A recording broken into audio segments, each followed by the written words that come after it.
Projects is super exciting for me because it touches so many other areas. So today, what I really wanted to give you was a vision of how somebody might use a project, and we're going to follow that little journey through, bringing in some of the other things that we do along this journey. So when we talk about projects, of course, it is one single holistic view of all revenue and all costs so that your customers can make an informed decision about whether or not they're making money, so that they can see profitability. That is what it is at its core. And it is, of course, not just for one particular market. You might be a marketing organization, you may be a manufacturing organization, you could be a service-based organization, and of course, you could be a construction-based organization. And projects will underpin everything that you do to bring all of those costs and revenue together to understand profitability. Some of the key things that we do is that we, of course, have what I consider to be 100% reconciliation to Sage, which means, of course, that every time you put a transaction into Sage, if Projects is enabled, it is going to give you all of that capability to be able to store the project information at the point of transaction. So my showcase for you today is around how a customer may use Projects, encompassing lots of other things that we do. So manufacturing, barcoding and warehousing, Sicon documents, a little bit of CRM in there as well.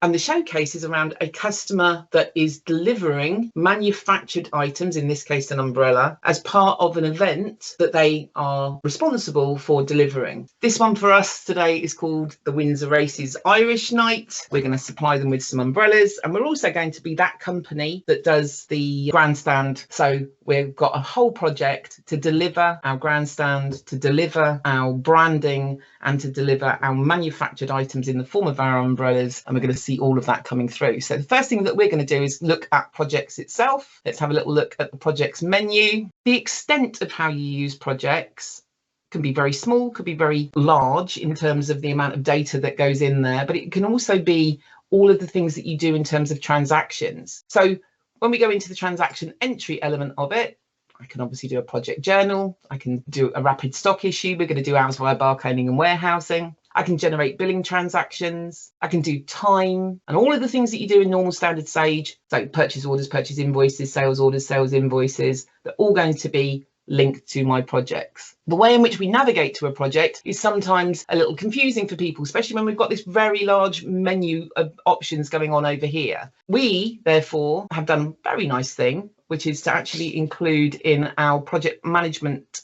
side of things, something called user lists, which effectively means you could give a user the ability to only see their projects. By removing the ability for them to see everything else, what you're actually doing is saying, oh, this is my project list, and therefore I'm only seeing those projects where I am the project manager.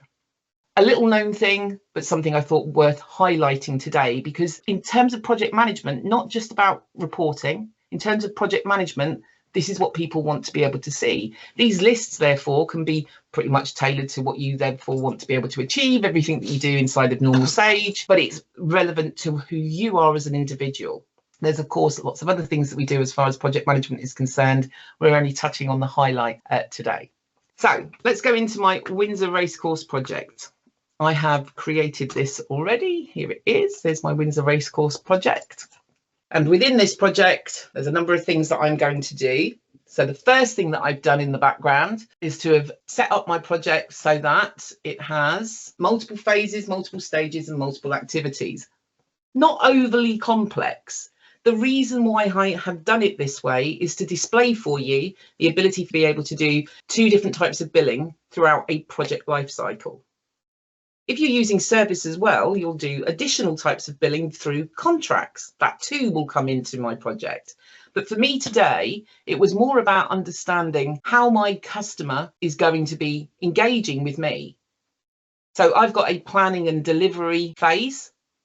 And in my planning phase, as you can see, we have just two very basic start and standard stages and phases. These can get quite complex for lots of customers. They don't have to be. The reason why I've done it this way is because for the planning stage, we are going to bill via stage payment. So I can see all of my revenue that I'm going to get via stage payment. But at delivery stage, we stop doing stage payments and they then start incurring costs that we might want to bill for. Therefore, we can generate billing transactions on our second phase of delivery. So it doesn't have to be just one way. Lots of questions we get along the way are about the different ways in which we might bill and can we manage them. I, of course, would then be able to see, yeah, my stage payments, potentially they're going to be due on different dates. And therefore, I'd be able to see what's committed and what's actual, what therefore I've taken a sales order for and what I've actually invoiced throughout the course of the project. So stage billing, no problem at all, driven by sales order processing. When I incur costs over and above what I've done in my planning phase, so I start incurring costs on delivery that they haven't paid for, that isn't covered within their stage billing and our effective contract, then I'm going to be able to generate billing transactions off the back of that. I've already started incurring some of these costs. So as you can see in here in my stock, I've already started to issue some of my super duper umbrellas and some of my standard umbrellas to this particular project. And I've also, using works order processing, got a works order to do that too. So if we just go into my works order list, we may as well see it. There is my super duper umbrellas, as we can see. The interesting thing about this, and the bit that I'm super excited to show you, is these two here, which are works orders which I've backflushed by simply using the device from barcoding and warehousing to add stock while I'm at the event. So if you think about this conceptually, what I'm actually doing is I'm delivering a project which I'm incurring costs on. I'm getting revenue for that project. But when I do the delivery phase of it, so when we literally go and erect the bandstand and we do all of the bits and pieces that we're doing and we take a stack load of umbrellas with us that we're going to issue out at that point, those are the bits which I'm going to be able to do ad hoc. So my project just becomes my mechanism to store all of that information and to be able to report on it and to potentially achieve the revenue from those billing transactions. So when I use an umbrella at the actual site, I put it together, I give it to a customer. It's an addition to what we've already agreed to do. Therefore, we're going to bill them for it at the end. That's what I'm going to be able to achieve in here. So what I've done on the device is I've literally added stock, backflushed it, issued it to my project, all using the Sicon modules to be able to achieve that. Let's just go back to my project list, back into my Windsor Racecourse project. And we're just very, very quickly just going to cover the other things that you might also achieve with projects. Clearly, I've got everything switched on. Very often it would stop here at the point of custom fields. The additional tabs that you're seeing at the top of this screen are because I've got all of the other modules that touches projects switched on as well. So from a construction perspective, we can manage retentions and applications.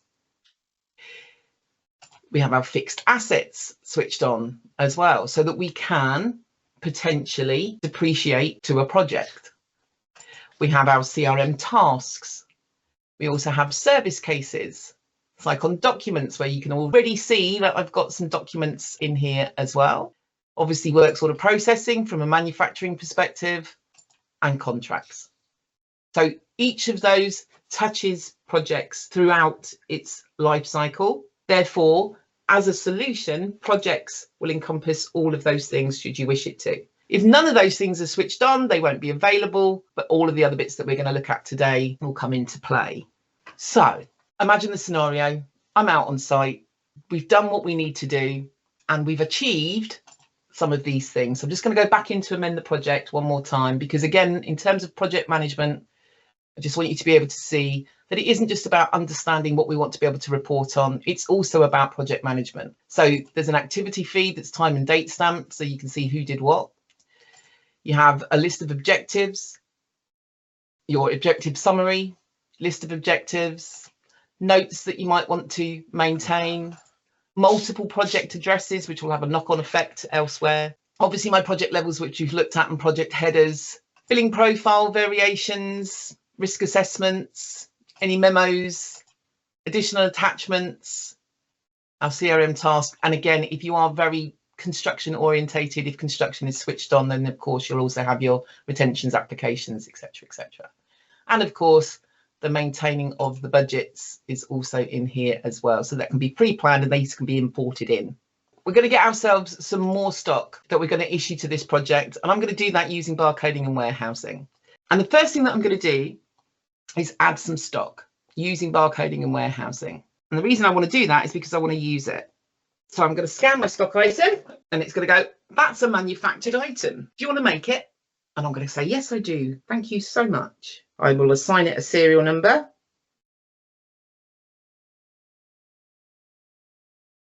And select a location. If I could find my barcode for my location. There we go. There's my AC10A. And what I will have effectively done when that little green banner appears is I've built that item. So a new works order has already been created. As simple as that. I'm not even going to go back into Sage just yet to actually prove that that's the case, because now I actually want to use that item as well. So I'm out on site, we're delivering the project, we're about to use one of these umbrellas which I've just made, and I'll go into my project issue and I'll find my Windsor Racecourse project, and there it is, and select the phase that I'm doing this to, which is of course delivery. And issue this item to the project. Again, I'm just going to choose my header. These can be defaulted if we really wanted them to. But I'm just going to issue what is effectively my finished item to my project. There it is, right serial number in my issue list. And of course, I could have done more and more and more, but I'm literally just going to do that one, confirm that away. That's now been done. There's 114 miles between me and my barcoding device, and that will have updated my project instantly with that information. So if we look back here, this position of my project previously, if I just refresh that screen, you should see in my stock now that we do indeed have another issue of my finished item to my project. From a barcoding perspective, I'm not only able to do project issues, to add stock that I can then use as a project issue, I can also do lots of other things which are project related potentially. And that's relatively a loose thing to say, because if I receive stock in that is being bought specifically for a project, my project will automatically issue it to that project from a barcoding and warehousing perspective. Likewise, if I was doing it inside of Sage, you don't have to have barcoding and warehousing to do that. Of course you don't. But likewise, if I was doing it inside of Sage, if I've got a purchase order on that is specifically related to my project, at the point at which I goods receive it, it will say, yep, that's here. And then it will automatically remove it from stock and issue it to the project if you want it to. There are settings that sit in the background of projects to determine whether or not that movement of the stock happens at that point or not. What we don't want to do is end up with any form of double counting, cost it to the project on a purchase order, buy it in, don't issue it. That seems silly. So there's lots of ways in which you can actually configure the solution to be able to manage that process. If you're buying in stock, which you later want to issue to your project, you buy it in not to the project. It goes into stock and then you issue it to the project. Lots and lots of different ways in which you're going to be able to achieve what you want to. So let's have a look at some of the other transactions that we might want to put onto the system in here. So we've looked at stock issues. Of course, time is a big one. The thing to remember about time is that we can capture time, but it doesn't post to the nominal. We can make it post to the nominal, but as a standard, it doesn't. So when we talk about 100% reconciliation, we are talking about that in terms of all of the transactions that you put into Sage will be project related. When you put time in, it goes directly to the project and it doesn't post anything to the nominal. The reason for that is very often because you will be paying your staff via a salary bill, which will then come in and go into your management accounts, and you don't want to double cost for those things. So again, there are tools to enable how you would manage that process. Do you bring in your salary bill? Do you apportion your salary bill to the hours that have actually been booked to a project?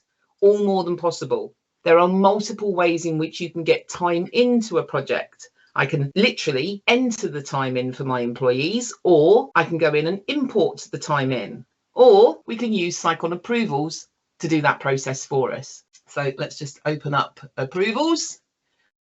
It's good old Lewis, my employee. Let's go into his timesheets, into his current timesheet. He's already done some work this week. We keep him busy, and we're just going to add a new line in here. And of course, the project that we're looking for is our Windsor Races Irish Night project. I'm Lewis, and therefore, as an employee, as a resource, I have a cost rate attached to me. There are cost rates, there are charge rates, and there are pay rates attached to each individual resource. The one that most people are interested in is cost.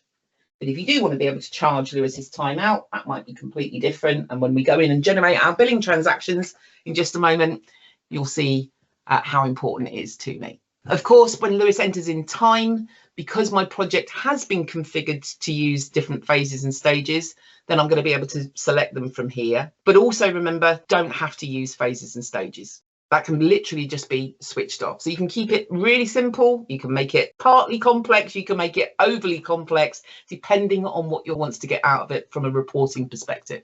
So let's just go in and choose our labour, normal cost rate. And we'll just say that on Tuesday, Lewis did some work on here. He did 6 hours. I've got mine so that it is hours, but it could be start and end times. We can add in some notes. Let's just call it showcase. And we're just going to say update to that.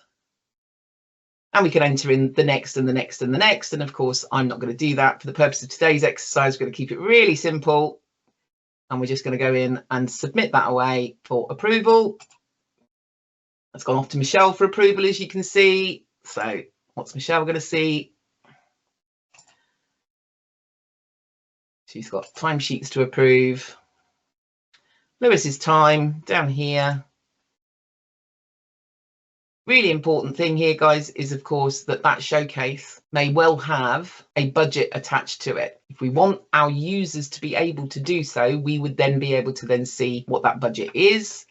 However, for me today, I'm simply going to say, yeah, go on then, let's approve that.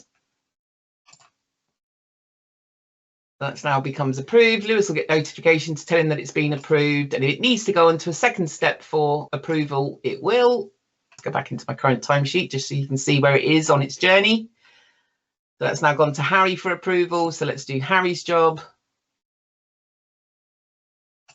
And there's our timesheet to approve. We're not even going to go and investigate any further. We're just going to go in and approve it. And that time will instantly hit our project back here. Let's just open up our project one more time. We should now see that we've got some labour. Lewis's time. Interesting little concept here, guys. When it talks about the user, I've actually got a little setting that's switched on inside of projects, which actually hides the user's name. So I've got the employee number or user identity as what's displayed onto the screen. Lots of customers are sensitive about other people seeing other people's cost rates or charge rates. So that is a nice little utility to have inside of a project so that you can't actually see who the resource was. But I know that that's because I've got that setting switched on that tells me what the user ID is as opposed to the actual individual themselves. My employee has a cost rate of £150 per hour, therefore 6 hours at £150 per hour, £900 in the system. Lovely. Okay, so we can keep on incurring cost. We can keep on putting all of that information into our project, but let's get ourselves some revenue. We've already got a sales order on for our planning phase, which we can bill in stage payments. But this time what I want to show you is to generate billing transactions for costs which have been incurred. So what we're going to do is go back into projects. So we're going to go into my transaction entry. We're going to generate our billing transactions. And we're just going to choose our project, of course, our Windsor Racecourse project.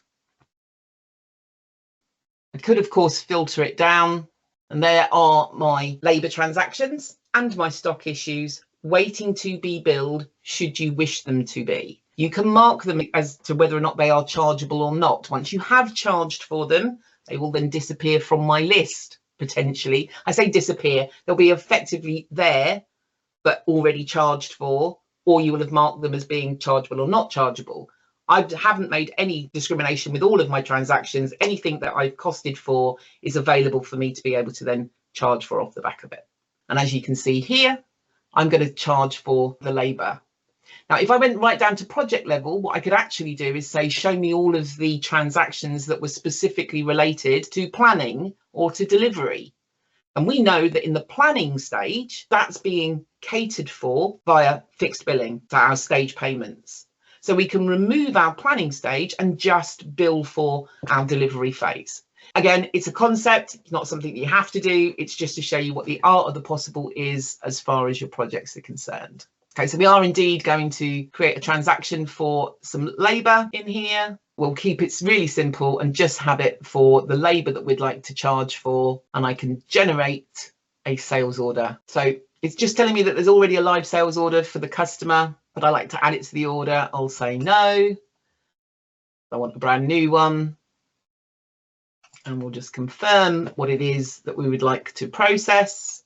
That process is now complete. We've created ourselves a new sales order, 6527, which will pop itself onto the screen for me now. Again, in terms of how you slice and dice that data, if I was to go back in here, what you actually want to be able to present to the customer, there's some settings to determine whether or not you group things together or push things out. And again, as you'll notice in here, in my revenue, we do indeed have, in addition to the 3-stage payments that we had, we now have a generated billing transaction, quantity of 6, those 6 hours. So Lewis is costed at £150 per hour, but we charge him out at £2,500 an hour because we're really sweet and kind like that. And if we just go in and look at the order, you'll see our sales order generated from the generate billing transactions, and you can actually see that as part of the customer order number. Okay, let's have a look at some of the other transactions that you can achieve in here.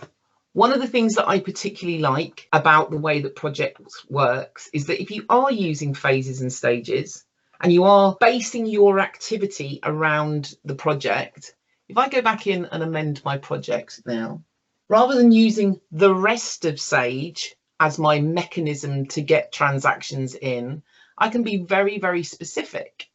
So if I go back to my project levels and we open up our delivery phase or our planning phase, and we go right down to our activity, and I go to add, I can add a transaction, a sales ledger invoice or a credit note, a purchase ledger invoice, credit note, a sales order, a return. I can add a quote. I can do a purchase order, a purchase return. I can issue stock or return stock. And I can enter a timesheet specific to that level of my project. Now, I particularly like that element of it because it gives me one processing place to be. If you're using Sicon CRM at the same time, then I can also add tasks into here, which are related to this project. And my user, who potentially is a non-Sage user, would get a task to say, can you deliver this umbrella to this site? Can you take that piece of equipment to Windsor Racecourse on this date? And they can all be captured in here. So it really does become a full planning tool and a capture of everything else. Now, in addition to entering in standard Sage transactions, I can also add operations, planned purchases. So I'm not just doing my budget, but I'm also planning for the purchases. And those planned purchases can also be converted into actual purchases. I can use stock against operations, which are then scheduled for employees. I can create project items for true project management. So I can create a work item, an issue item, an RFC item, a test item, so that I've got a whole holistic view of not just my transactions, but the work that we're doing on that project. So it becomes my capture all. If you combine that with the My Projects list or the team list, you can actually lock down all of Sage. So you're restricting the user to only be able to create transactions against projects they have access to. ideal piece of information there, Matt, and also makes that whole process of locking it down so that you are working on your own projects much safer environment. So one of the other things, of course, that I can do here is to add plant hire. It's one of the things that I wanted to talk to you about. So there's two aspects really in terms of plant. So plant could be your own. So it's a resource of yours. So you have a generator, you send it out on site. It has a cost attached to it. You can enter effectively a timesheet for it. If I then go in and say, actually, the plant that we're going to deliver to site is something that we actually hire in, then I can go in and do exactly that and create a purchase order for the hire of that item that is then associated to my project. If we get even more complex than that, if we're actually hiring an item in and it could potentially go to multiple projects, once it becomes a hired in item, which I can manage for on hire and off hire, I can then use it on multiple projects and effectively enter a timesheet to each project for it. But I'll just show you the basic concept in terms of adding plant hire. Okay, and the way that we're going to do this is not by doing it here. I'm actually going to come out of there and I'm actually going to show you inside of projects a whole section for this under plant, where if you are the plant manager, if it is your responsibility, I can see all my plant items list. I can see my plant that's owned by me, and hired in plant. The lovely thing about this is that, of course, if I'm responsible for hiring the plant, then this utility here will show me what's overdue to go back. In my demo environment, everything's overdue to go back.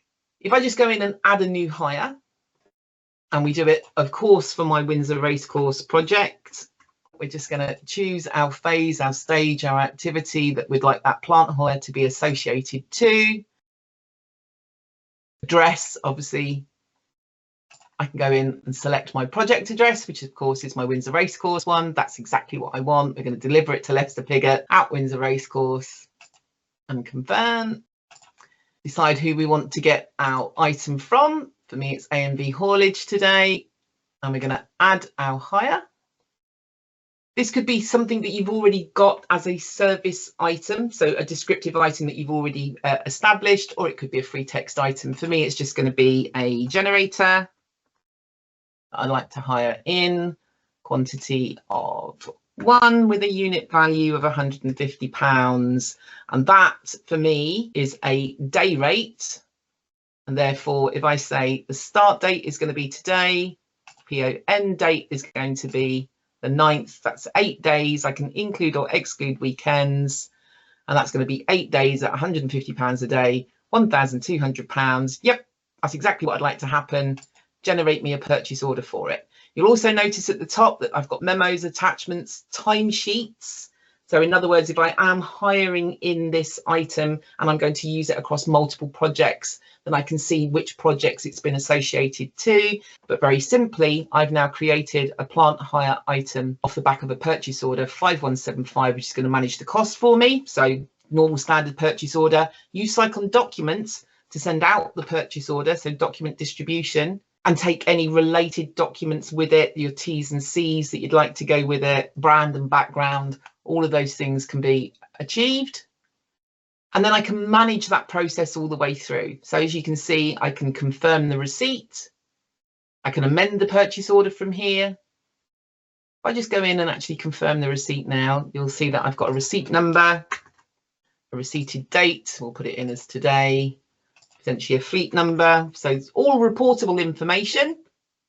When I go to off hire, we can also automatically create your template and email off to A&V haulage to say, can you come and get this, please? For a lot of customers, plant hire is a difficult thing because even though the PO end date is the 9th of May, that doesn't mean that they're automatically going to come and pick it up. You have to tell them, I've finished with it, come get it. That's called off hiring, and that's what this process will also enable you to manage.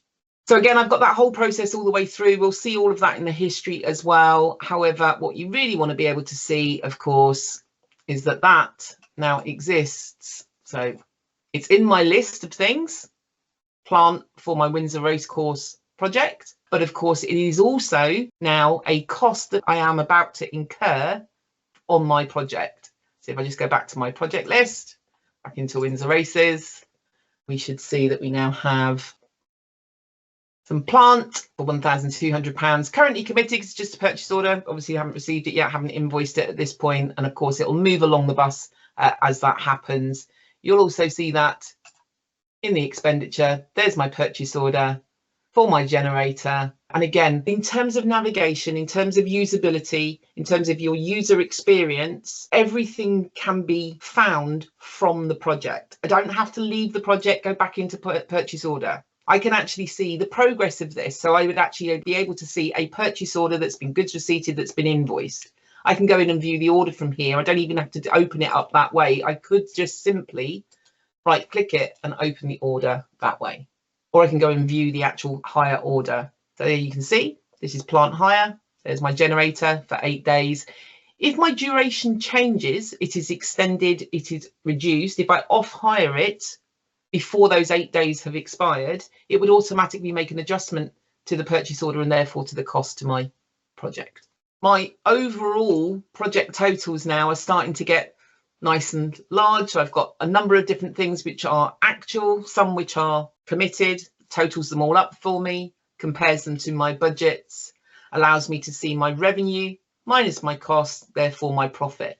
And that's really what we want to be able to achieve. When we get deep into construction, in fact, there may be more customers that aren't construction related that actually want to see much more of this type of information, that kind of cost to complete. I always believe that that's more construction related, but cost to complete and accruals is very important in the construction industry, but may equally be important for your service-based engineering type organizations, your manufacturing. But that functionality is there for us to be able to edit to cost to complete, edit your revenue to complete, do your accruals, and effectively run a CVR off the back of it if you are a construction-based organization. And we haven't made that functionality specific to construction, it's in project. Okay, off the back of this, of course, you're going to want to be able to report on that data.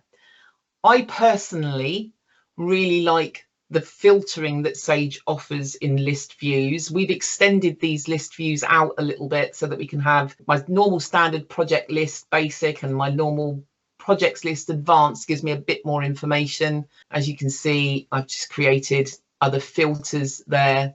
They're really handy, really cool. There is, of course, a standard list of reports which we provide for you. Project list, project header lists, transactions will give you things like your all project summary, your labour transactions, your plant transactions, your stock transactions. Your budget reports will give you your projects by header, by phase, by stage, by activity, by customer. You've got your project profitability report, and of course, a few others along the way.